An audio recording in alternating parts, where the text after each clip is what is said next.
एक रूल है, केवल वही जीतते हैं जो आगे देखते हैं और आगे बढ़ते हैं। बाइबल कहती जो अपना हाथ हल पर रखकर पीछे देखे, यीशु मसीह ने कहा वो मेरे योग्य नहीं। जब अलीशा के द्वारा अलीशा ने जब मसा पाया और पहली चद्दर पाई एलिया की, तो एलिया को मालूम था अब अलीशा के पीछे चलना है। कहता 2 मिनट दे दे मुझे, मैं अपने मम्मी डैडी को बाय बाय बोला हूं। उसके बाद 12 जोड़ी बैल थे। 12 जोड़ी बैल का मतलब था एक अच्छा खासा बिजनेसमैन था वो। 12 जोड़ी बैल कोई ऐसे खाने पिलाने के लिए नहीं रखता था। 12 जोड़ी बैल मतलब रोज का हजारों रुपए का खर्चा, आज के हिसाब से उसका मेंटेनेंस का खर्चा था, वो तभी निकाल पाता था। उसके बाद इतने 100 खेत थे, वो बिजनेसमैन था, किसान था, एक प्रॉस्पर। और जब उसने कहा ओके मुझे अपने मम्मी डैडी को बाय बाय बोलने दे, पापा को समझाऊंगा, इससे इतने पैसे ले लियो, इससे इतने पैसे ले लियो, इसको ये डाल दियो खाद, इसको ये डालनी है, मैं मरा बाय बाय कर रहा है। एलिया ने कहा मैंने तुझसे क्या किया, भाग जा यहां से। जब परमेश्वर ने बुलाया, आपके पास पीछे देखने का कोई भी टाइम नहीं। आप पीछे देखोगे, पीछे जाओगे, आप हारोगे, तौबा करोगे, फिर आप वापस आओगे और आपको समझ आएगी मैंने गलती की। फिर आपको समझ आएगी नहीं ये शैतान का वार था, ये शैतान की चाल थी। और कोई भी धर्मी गलती कर सकता है इस मामले में। जब चार्जिंग कम हो जाती है आप गलतियां करते हैं। इसलिए चर्च जितनी मर्जी बढ़ जाए, मेरा 1 पॉइंट चार्जिंग पे लगा ही रहता है रात को।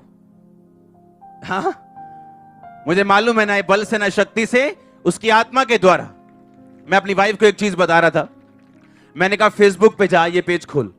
हमने एक पेज खोला, मैंने को बताया कि देख ये पेज 2 साल पहले वो बड़ा एक्टिव था क्रिश्चियनिटी में, ये हो गया वहां वो हो गया, न्यूज़ देनी इधर उधर की। बाद में कहां गया, 2018 में कम हो गया, 19 में गायब हो गया। ये हाल है सेवकाइयों का। उठे शुरली के जैसे पटाखे, 4 बजे शुरली कहां गई पता ही नहीं जी, किथे गई। शुरलियां मत बनो, सैटेलाइट बनो। और सुनो, जितने मर्जी आप पढ़े लिखे हो, जितने मर्जी आप बाइबल स्टूडेंट हो, बाइबल टीचर हो, कोई भी हो, बिना आपकी चार्जिंग और बिना बेसिक पूरा किए आप शैतान से फाइट नहीं कर पाओगे। ये बच्चों का काम नहीं है। हालेलुया। आप देखो एलिया जिसने आसमान से बारिश बरसा दी, आसमान से बारिश बंद कर दी, नबियों सैकड़ों बाल के नबियों को मार दिया। जब एक धमकी दी जेज़ाबेल ने, भाग गया वहां से। आप दिमाग लगाओ, एक आदमी जो 400-800 की भीड़ से, जो बाल के नबी जिनके अगर 30-30 फॉलोअर भी लगाओ कि 24,000 लोग हैं उसके पास, उसकी भीड़ से नहीं डरा, एक लड़की की धमकी से डर गया। वो रीजन क्या था? प्रार्थना की कमी होना। आप जितने मर्जी खब्बी खानो, आपको रोज चार्जिंग करनी है। आप मोबाइल को ये नहीं कहते मैंने परसों तुझे फुल चार्ज किया था ना, आज चार्ज नहीं करूंगा तभी भी तुझे चलना है। वो चलेगा क्या? नहीं चलेगा। क्रिश्चियनिटी में, मसीहियत में अगर आपको जीतना है, आपको सिर्फ आगे देखना है। निराशा नहीं आएगी, मैं नहीं कहता, 100% आएगी। दुख 100% आएंगे, निराशा 100% आएगी, लेकिन आपको वो सिखाने के लिए होगी, आपको ये बताने के लिए होगी कि आपकी एक्सट्रीम निराशा में, जब आपके आसपास कुछ भी आशा की किरण नहीं दिख रही थी, अगर तब परमेश्वर ने आपको छुड़ा दिया, तो आज वो आपके साथ क्या करेगा? हाँ या ना? वो आपको सिखाएगा, एक्सट्रीम में लेके जाके, सबसे नीचे लेके जाके, समुद्र की तह तक वो आपको लेके जाएगा। और जब आप समुद्र की तह तक चले जाते हैं, ऊपर आने के अलावा और कोई रास्ता नहीं होता आपके पास। मैंने देखा लोगों को प्रेशर के नीचे आते हुए, फैमिली का प्रेशर, बिजनेस का प्रेशर, समाज का प्रेशर, अपने लोगों का प्रेशर, और जब प्रेशर आया टूट गए, संगति कम कर दी, प्रभु से प्यार कम कर दिया, छुप छुप के आने लगे। और बाइबल कहती है डरपोक लोग परमेश्वर के राज्य में प्रवेश नहीं कर सकते। आपको एक ही तरह से जीत, श्योरिटी परमेश्वर का वचन देता है, वो ये कि आगे देखना, फॉरवर्ड चलना। और इसी तरह से दाऊद ने गोलियत को मारा था। उसने बच बच के नहीं मारा कि इधरों इधरों इधरों मार दो, लिखा वो फॉरवर्ड आया, आगे आया और स्लिंग किया और उसे मार दिया। आपका डेवल जितना मर्जी बड़ा क्यों ना हो, पॉवर्टी जितनी मर्जी बड़ी क्यों ना हो, बीमारी कितनी मर्जी बड़ी क्यों ना हो, वो फॉरवर्ड चल के मरेगी, पीछे रह के नहीं। आमीन। आपको कर्जों पे वार करने हैं, बीमारी पे वार करने हैं, वचन से होके। हालेलुया। और परमेश्वर आपको तैयार करेगा। डिस्ट्रैक्शंस आएंगी, आपको बच के रहना है। परीक्षाएं आपको डालने की शैतान कोशिश करेगा, आपको बच के रहना है। आपको मॉरल वैल्यूज अपनी बना के रखनी, जो परमेश्वर का रिश्ता है वो बना के रखना है।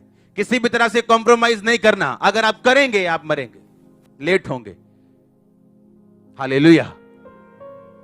परमेश्वर ने कहा मैंने इजराइलियों को ऐसा राह दिया कि जहां वो इस जगह पे पहुंच जाएं कि सामने समंदर हो और पीछे फिरौन की सेना हो। ऐसा क्यों? कि परमेश्वर को यह बात बता रहा था कि पीछे जाने का कोई भी रास्ता नहीं है, तो इससे आगे बढ़ना है। वो समुंदर भी क्यों ना हो, तुम्हें सिर्फ आगे बढ़ना है।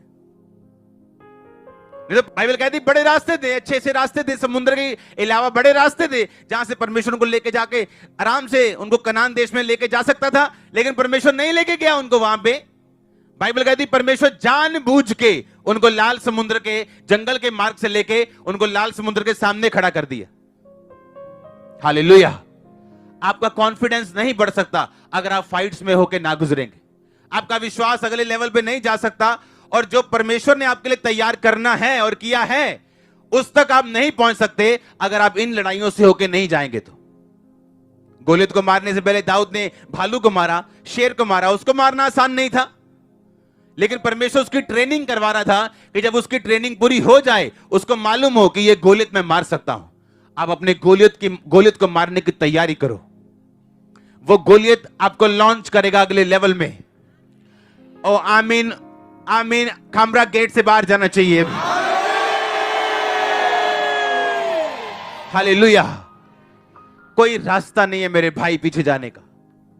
मूर्ख है वो लोग जो पीछे जाते हैं, मूर्ख। 7 साल बाद मैंने अपने फोन पे मैसेज देखे, 2 साल बाद, 3 साल बाद। ऊंट फिर कहां आया? पहाड़ के नीचे। कहां भागोगे? खुदाया तेरी रूतों में। हां, गाना सॉन्ग। पला न सके किधर जावा, कहां जाओगे उसकी रूह से भाग के? कितने मेरी बात को समझ रहे हैं? कहां जाओगे? खुद